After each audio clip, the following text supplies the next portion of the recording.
Great, and we're live. So welcome everybody to this remote interview, and I'm excited today to be interviewing Jeffry Hesse. Did I say your name right? You got it. Okay, great. And Jeffry, it says on your Twitter profile, Agile dude, photographer, cyclist, nerd, and beer. So Yep. I thought we have to meet.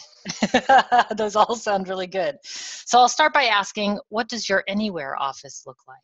It kind of depends on where I'm at. Right now, I'm in Washington, D.C. I'm at my home office, which is kind of ironic because I've only been inside this office like 3 or 4 weeks since I lived in this house.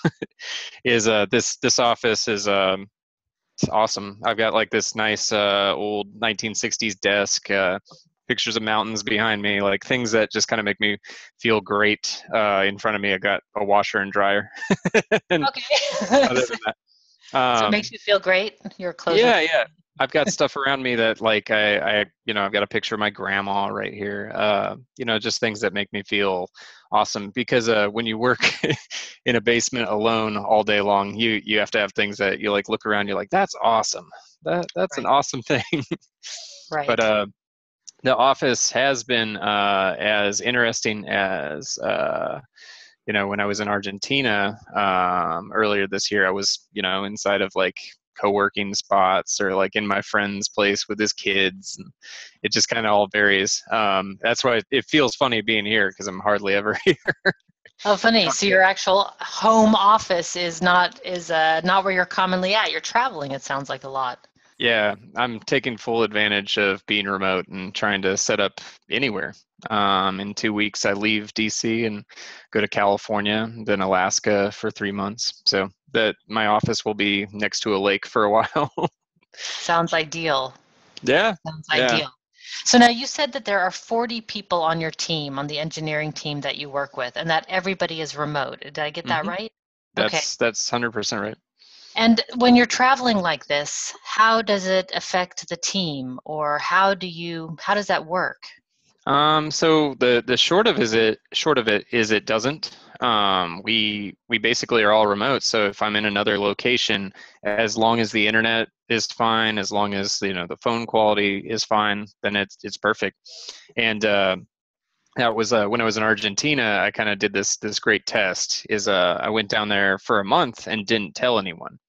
Nobody had any idea that I was in Argentina, and people kept asking me, they're like, how you dealing with the snow in DC? I was just like, no, it's horrible. I can't imagine like that type of thing. And I had to fly to Florida for a course with Mark Kilby, and I got there. He's like, oh man, the flight down from DC is going to be pretty cool. It's like a short one. It's like on a 12-hour flight from Argentina, like all the way to Florida. And I get in, he's like, how's the flight? I was like, I got a secret to tell you. And at that Wow. point, they all went, wow. They were like, we had no clue that you were there. And that was kind of the calculus, is like, I wanted to do this to see how effective I could be from somewhere, anywhere. And it was like not even skipping a beat. It's Okay, awesome. so how far of a difference is in time zone is Argentina from the East Coast? It's 1 or 2 depending on the time of year, daylight savings time. Okay, so it's And not that far. no, and it works out really well because the team I work with has people in Europe. We've got a guy in London. We've got a guy in Transylvania, which is awesome. Right. Uh, guy in Romania, like people everywhere, and then people on the west coast of America. And so when I was kind of in that time slot, especially when it was 2 hours off from the East Coast, it was like I could talk to the people in Europe a lot easier. I could also talk to people on the West Coast because Argentine culture is like we eat dinner at midnight. Ah, uh, right. Okay. yeah, yeah, Interesting. it was ideal. I So how really did you make it work? I mean, I know that when people are traveling, that it's hard to find good internet, and I don't know about how the internet is in Argentina, but maybe it's ubiquitous and great everywhere. I'm not sure. But how were nope. there issues? It's not. Okay, so how did you make this work? As a programmer, this is really important. So yeah, in Argentina, I had to really kind of dig, and I was kind of naive when I went down there. I'd been down there. I'd worked at National Geographic prior, and we'd go down there a lot for trips to meet other people on our team. And so the internet down there, I was like face to face with the people I was working with. It was substantial. Like we were like okay to talk to people back in, America, that type of deal. But when you're all remote, you're using VoIP, you're like completely reliant on these things where you need like fast speed. Is their internet in Argentina is horrible, like Okay. absolutely horrible. And I kind of had to play around for a while. I went to a few co-working spots where they had like what they called corporate internet, which is basically like the slowest internet you can get in America, but it's nice enough. It's It was good enough. So were you doing video calls or, okay, it yeah, worked just enough for video? yeah, it worked enough for video, for VoIP. Me being an agile coach is like I don't have to like push code as often or download massive amounts of things. So it's a little bit easier for me. Is like okay, I'm just on VoIP. I'm on calls, on video, that type of deal. But it took a minute to find it, and especially like Spanish is not my preferred language. It's it's something that I'm getting better at, but it's difficult in a country where they pretty much speak Spanish. They speak a very weird accent of Spanish. Is like trying to find the good internet is like wow. You spend a while looking. Okay, so, okay, but it was seamless. Yeah, So you yeah. I pulled it. somehow pulled it off. There was a really funny moment in one of the apartments that I was at where the router there, I couldn't hook up. I'd forgotten to bring an Ethernet cord for my laptop, and on Wi-Fi, it was horrible. Like the VoIP was like just not good.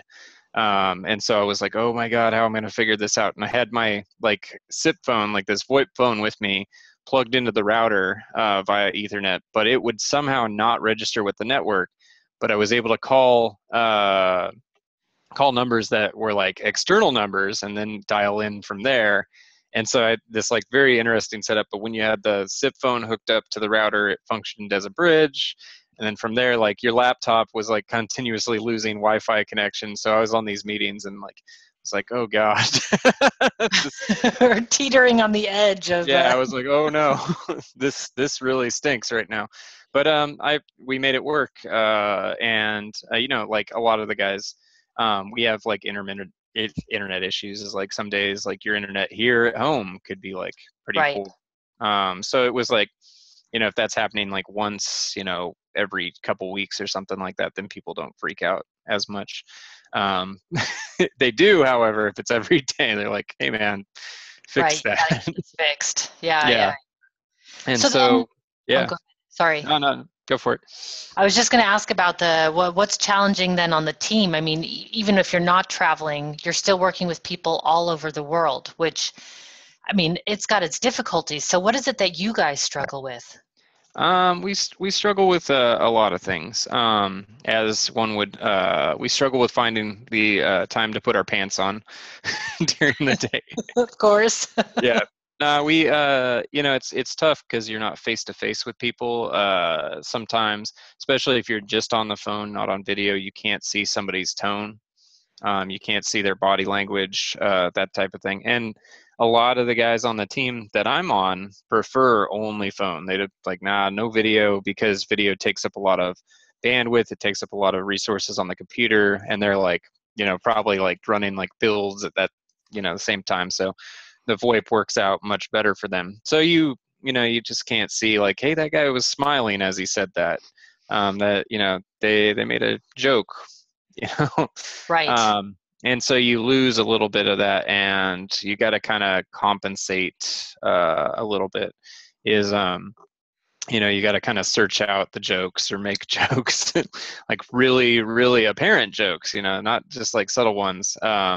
Because I think some things can come off as like pseudo passive aggressive, and somebody wouldn't even mean it like that.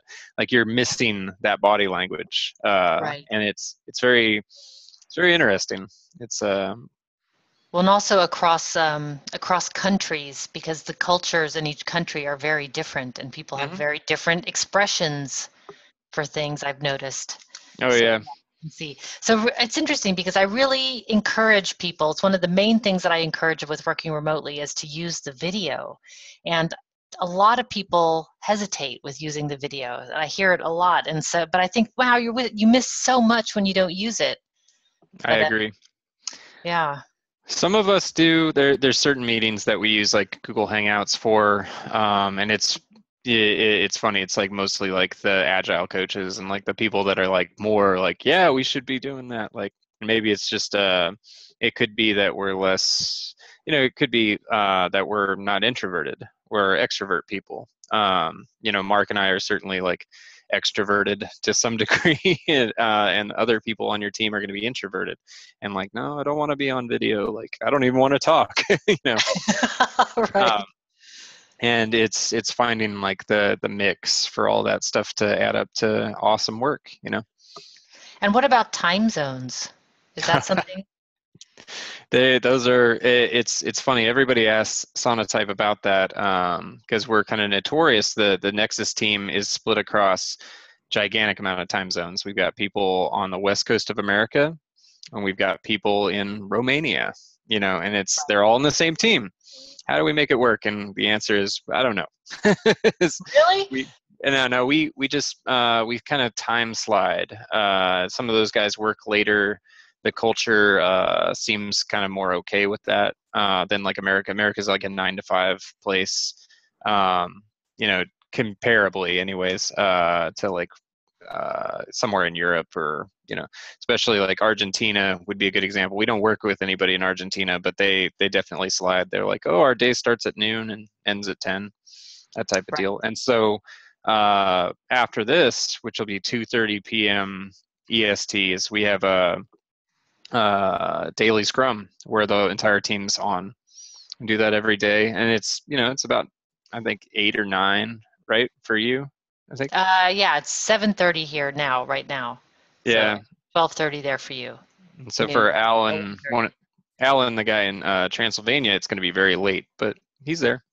He dials in, tells people, this is what I did today. This tomorrow, I'm planning to do this. And Okay. so we figured out like ways to also create Venn diagrams within the team. Is we organize meetings such that like the West and the East Coasts have a meeting, and then we have a meeting where the East Coast and Europe and the UK are on together. And what we do there is like we kind of spread the knowledge like this. We have Okay. conversations that kind of flow, and we try and, as we get into something, we'll pick like a captain of like a topic. Is like, hey, Stuart, you think that you can lead the conversation on Docker, or Alan, can you do that? All right. And then when you have like somebody like that, they're kind of like, they're pushing it forward. It's not necessarily that you need everybody. Right. So you're assigning roles specifically to people who will then take the responsibility of making sure that it goes down the path it needs to go down. Yeah, well, less assigning and more like asking, hey, who has the interest in pushing this forward? Is like we try and self-organize, and like, have people work on things that they're interested in, and that's what kind of makes it work too. Okay. A lot of And passion. what kind of tools do you guys use?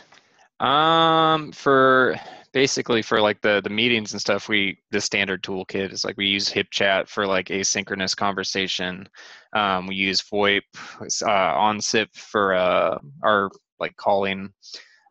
We use Join Me for screen share, stuff like that.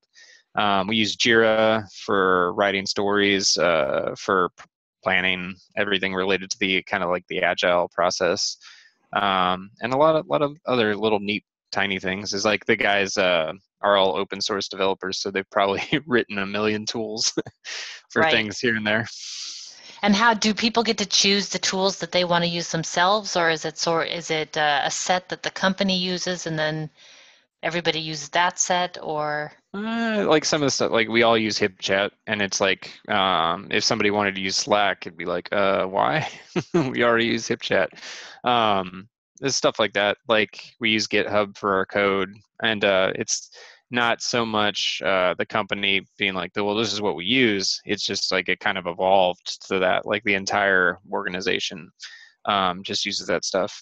So In terms of like coding, we could completely have like standards is like, okay, you either use IDE, IDEA or Eclipse. And if you're using it, you have to follow these coding guidelines, and there's like style guides and stuff like that. So Right, and that there's, makes sense, of course. yeah, yeah. Okay. So you mentioned something interesting earlier, which was the culture. You named it, you called it culture calculus, and I wrote it down because I loved that. I just totally loved that.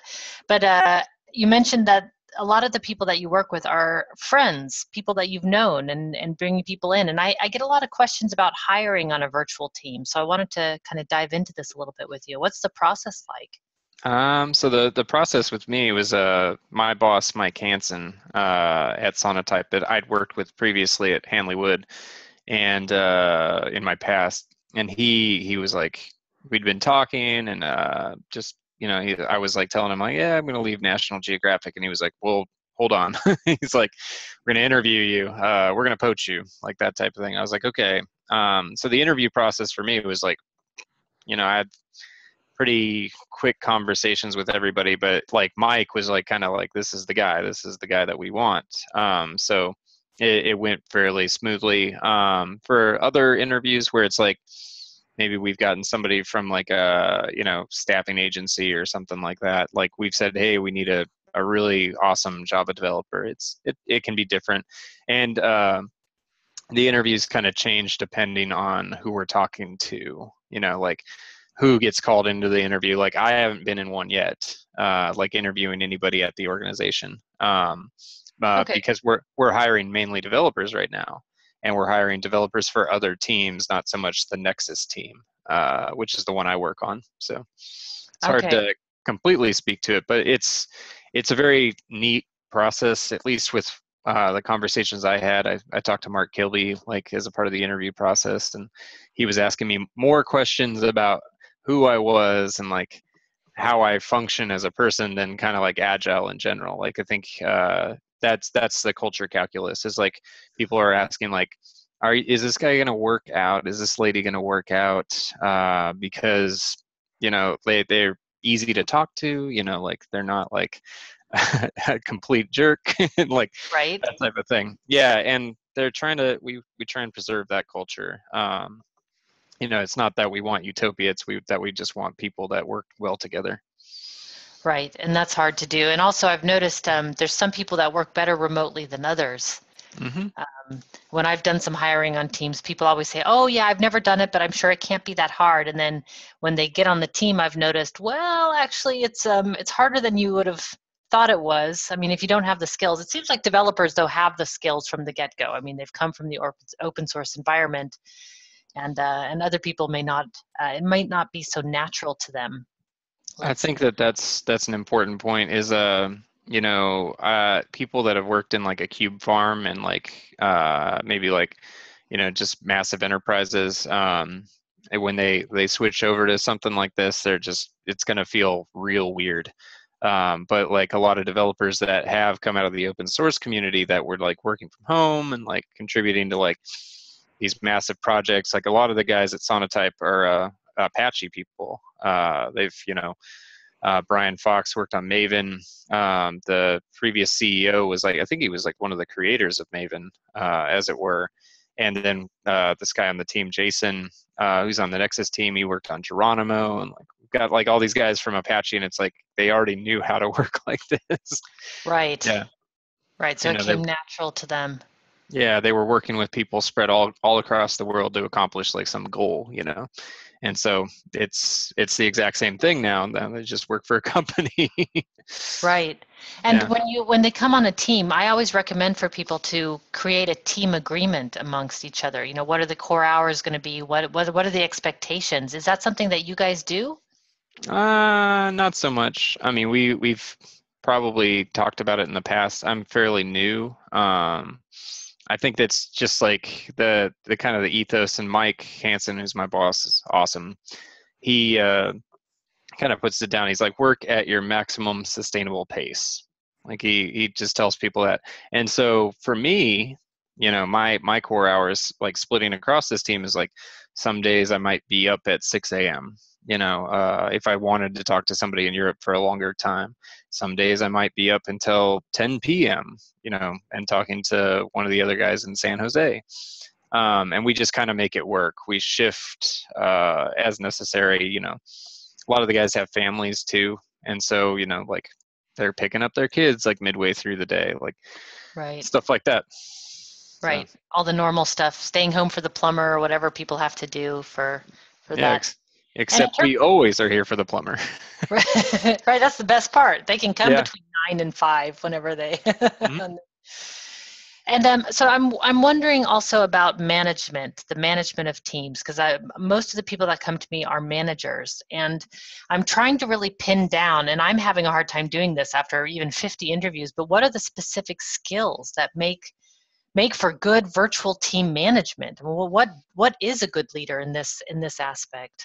So Sonatype's a remarkable organization in that we're flat. There aren't really any bosses except for one boss. Mike Hansen. So there aren't really any managers. It's an organization that's built around self-organization, built around just leadership being an emergent property. And so what I can tell you about Mike is that he gets out of the way. Mike asks us, what do I got to do to make you successful, and what do I got to do to get out of the way? Like he basically does that, and it's awesome because it allows that type of culture to kind of happen. Is like leadership is like not assigned. It's like, okay, who's going to lead on this? There we go. And somebody steps forward. Yeah, like somebody's real passionate about code quality, or somebody's very passionate about Nexus as a product, or somebody's very passionate about this. It just kind of emerges, and it's awesome. People. Yeah. Oh, I'm sorry. I'm a chronic interrupter, so I apologize. But I guess what I'm wondering is, it sounds like he sets the boundaries and says, okay, I need this done by this date. I mean, I'm not sure if even that comes into it. Nope. And it doesn't. So how does work get assigned? So basically, like, we've got a product manager and a couple product owners, and we have teams that just kind of crank on like what we're trying to get done as an organization. It comes down to more to like which team works on what product. Is like we've got a team that works on Nexus, which is my team. And then we have another team that works on what's used to be called CLM. Now it's called Nexus Lifecycle.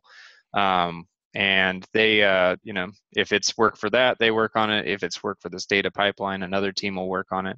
It's not so much assigned, it's just like based on like product, And it sounds like clearly you guys are using agile methodologies, so that helps a lot. So then the teams can be self-organizing in that respect, because the work that needs to get done, and how much you can actually get done in that week or that sprint, whatever your sprint is.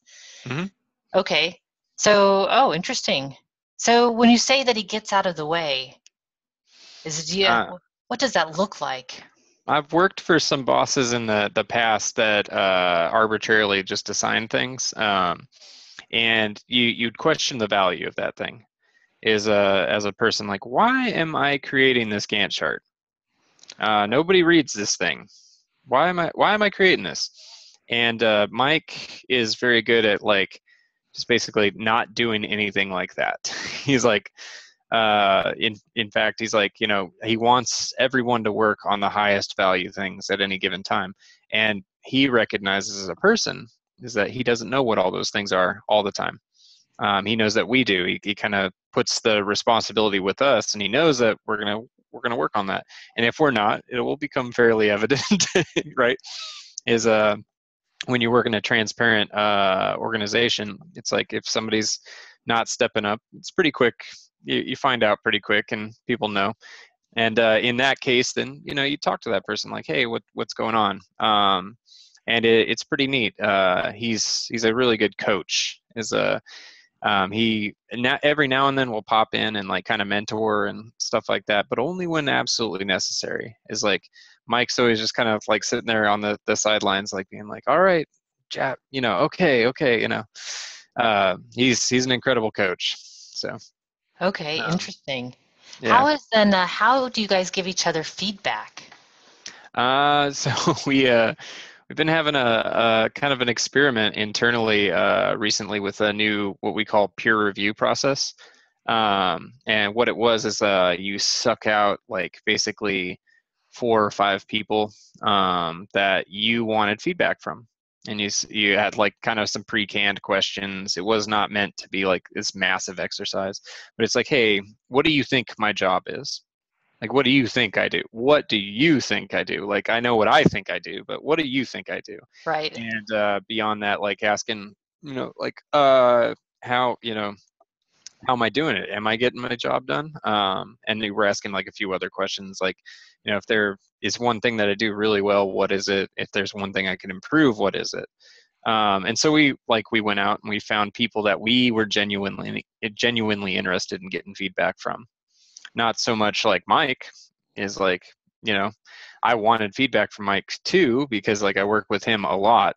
But if you didn't work with him a lot, like you might want somebody else on your team to give you that feedback. And it Right. doesn't, none of this like figures into like getting a raise or anything like that, but it figures into like us improving and becoming better.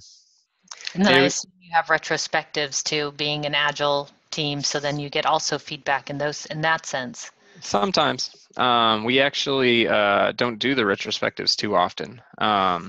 We've kind of put them as on demand, like when the team feels like there's a need to get together and inspect and adapt, because they're actually fairly good at doing that daily. We Right. have a pretty open culture, and like people like will talk about things and like figure their way past a problem. So we only really call a retrospective when we feel like, all right, let's get everybody together. And especially with the time zone challenges, that's kind of nice, in general. Right. It's like, every 2 weeks, if we're, not burning an hour, but like if we're getting together for an hour, it's like an hour we could have spent talking about like architectural decisions and stuff like that. And we don't mean to diminish the value of a retrospective. We just kind of like place it like when we need it, like when we feel we need it. It sounds like the camaraderie on the team is really good. And I'm curious, what's your magic on this? Because it sounds like a lovely place to work from everything I've read. I mean, like I was saying before, the blog, when I read the blog, it just sounds like there's something there. You can feel it in the atmosphere of the blog. Maybe it's just me, and Mm-hmm. I don't know, but it sounds like the camaraderie's good. It's great. Every now and then people have conflict with somebody else, but we generally work it out. And everybody's kind of we know like what people are into. Mark has been doing virtual lean coffees for like the entire team, and so we get together. And yesterday we were talking about like our favorite beers and stuff like that. And, we do stuff like that kind of lets us know that we're human, not just like people on a team, that type of deal. It's our Okay, version of the water cooler. so just the lean coffees that Yeah, well, we do those as like people can show up and talk about anything that they want to. We've been joking about doing virtual happy hours and stuff like that. Like, all right, we'll get together and we'll just crack beers on video, yeah, but I mean, those things are surprisingly fun. We had No, a it's virtual dance party with the team once, and it was shockingly fun. I was surprised. Even I was like, huh? But of course, I have to go through with it. But it was these things, you can be very creative, and I think that's where the fun and the playfulness can come in.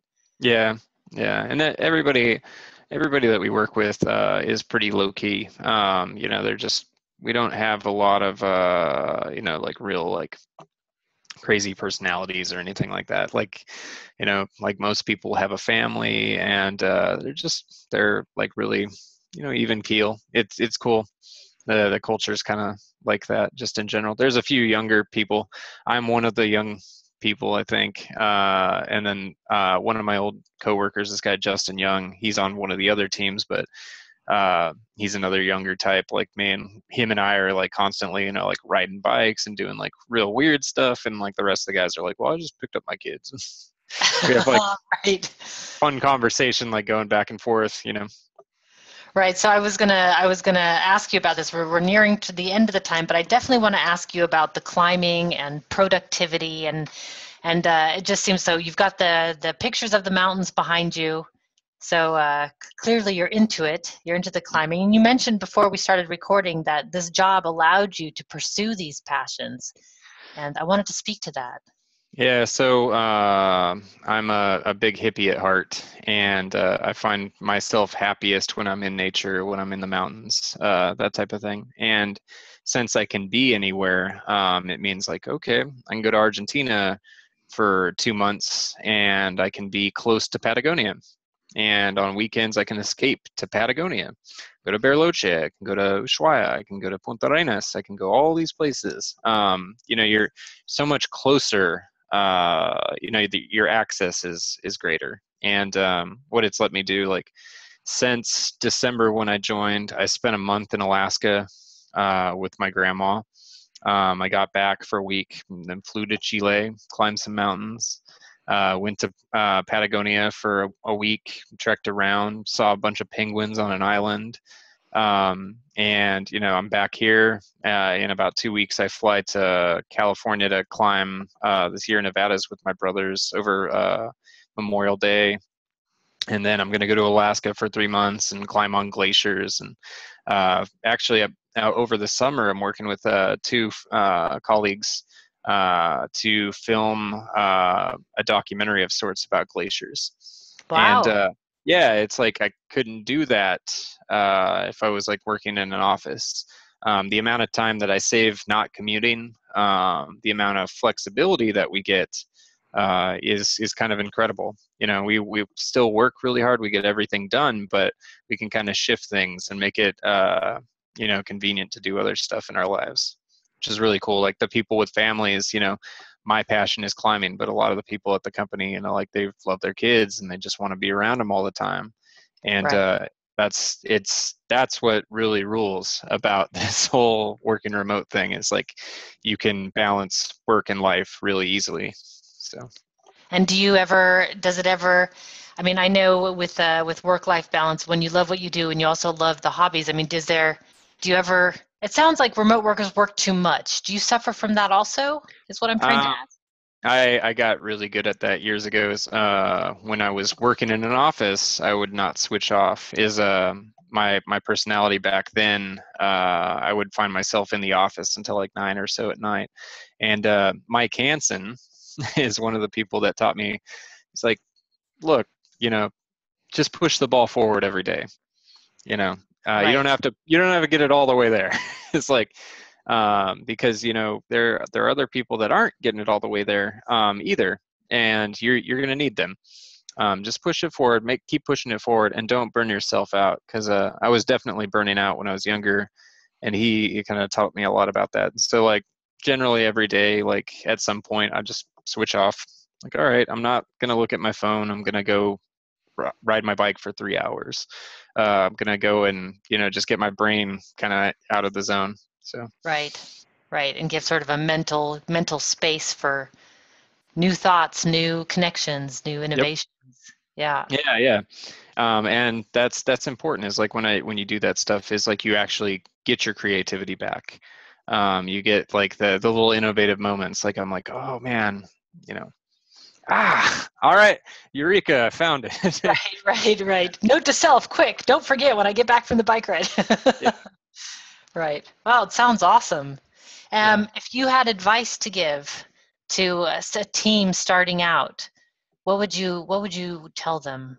A virtual team, like remote team, is try and get together. That's the other thing, is try and at least get together and see people face to face if you can. I know going down and like seeing Mark Kilby like in person, and every now and then I get lunch with Mike Hansen since he's in this area, is try and still get some FaceTime with people, because it's there's no substitute for that. Working remote is awesome, but getting this FaceTime with people and like actually like talking to them a little bit, you start to understand body mechanics, like body language and things like that. Like you can tell when somebody's really mad. It's like, or you can tell when they're overjoyed, and you get to know a lot about them.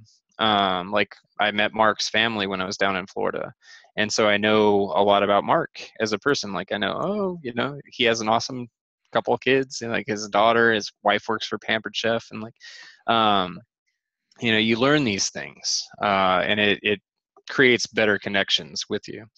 It could be that Mark and I are agile coaches and we're all about like humans are important, but I really believe that is like creating these bonds with people. Is like if you're working remote, try and get together. We do Sonatype has once a year where we get everybody in engineering together.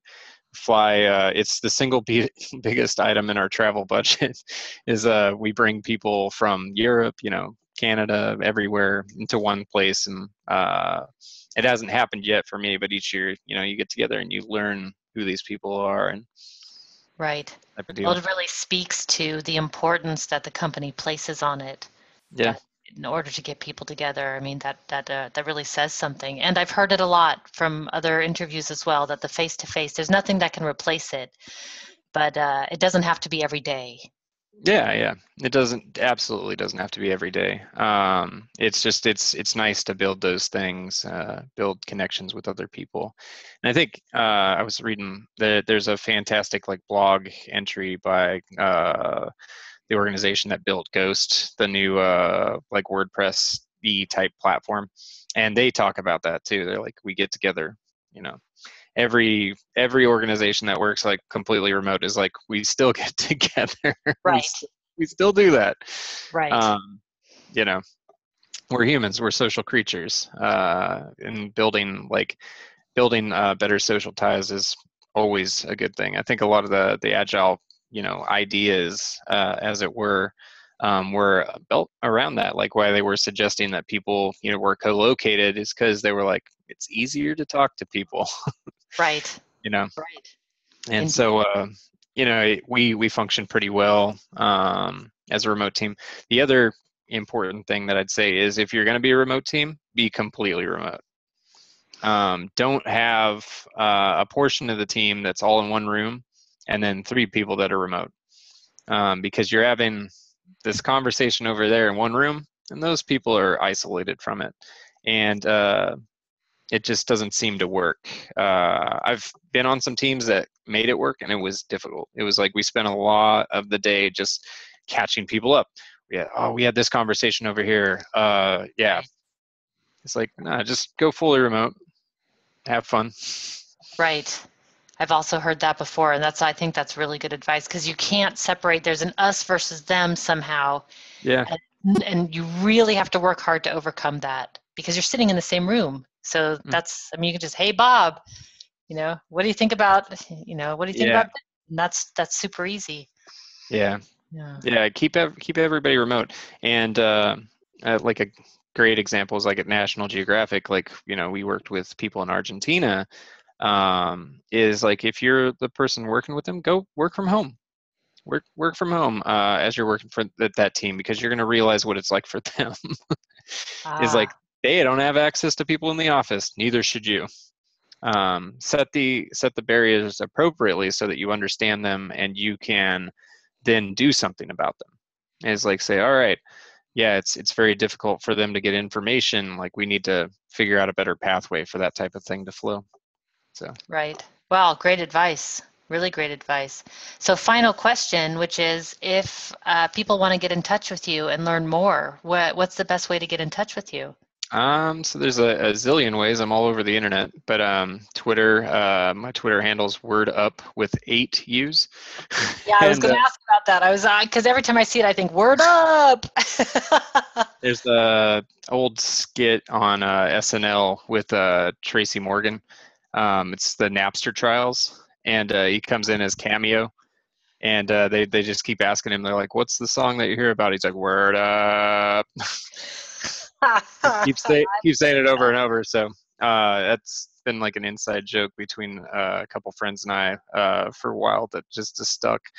But you can get at me Twitter. I'm on the Sonatype blog. You can reach out through there. The Nexus, as it were, the community blog, and we write pretty frequently on there. So I think that if you go on there, like, it's got links to like LinkedIn and everything to connect with me, that type of deal. So Great, great. I'll put it in the show notes. Awesome. So I want to thank you for taking the time and telling your story about your team. I found it really interesting, and I learned a few things. So really appreciate it. Yeah, thank you. No, this is great. I've really pumped on just this idea in general. Is like talking about like this type of stuff. When I got back from Argentina, like Mike was like, "You got to write about this. You got to write about Absolutely. this. Like you got to tell the story of this thing because it speaks to like what we're trying to accomplish and like this culture and working from home and everything. So Or it's working nice. from the mountains. Yeah, yeah, Yeah. working from Penguin Island. Right. Right. It's the work-life fusion that I find so fascinating about this, and what are people doing with Yeah, the freedom they've got. remembering that we're human. I think that's what we're doing. Indeed. I'm going to write that down. All right, then. Well, until next time, everybody, be powerful. Yep.